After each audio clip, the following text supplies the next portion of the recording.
The Death of the Goddess, a poem in 12 cantos by Patrick Cullum Hogan, with a preface by Rachel Fell McDermott, published in 2014 by Two Leaf Press. From Canto VI, The Birth of the Goddess. The clustering waves, the cool, thick tumble and bright spray, smooth and heavy on the skin, water which was the goddess's soft weight and yielding flesh, now released from boundaries of fixed shape and place. This was the friend's first taste of ecstasy, for until then he had refrained from all corporeal joy as slavery of the mind.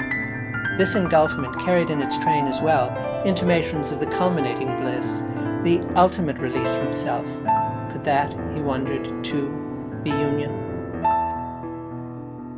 Looking up into the brilliant blue dome of sky and diffuse light, through the sheer glimmering mirror of the waterfall, he saw no more distant than the reach of their own arms to touch, fingers and palms, the perfection and the prototype of form, more exquisite than any fancy taken on by the Saviour to confuse the gullible gods. And yet, she was substantial as the Lord of Tears himself. It was as if the first idea, the first shape that oriented thought and drive had taken on perception, intent, and act.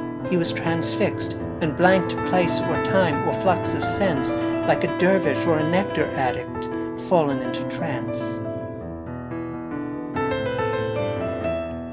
Does she speak? Speak, goddess. Does she feel the cool and heat, recognize the face she sees, feel love and hate, sorrow, mercy? All the affections that modify the will and bruise one's peace share the private now, fading endlessly into remembrance and fixless sense of unreachable ephemeral eye.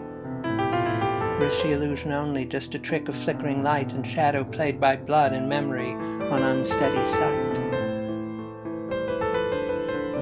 Her skin was blinding in its glimmering brightness, and so, like the mountain snow, he almost thought it melted at the waist and flowed into the river where he tried to stand.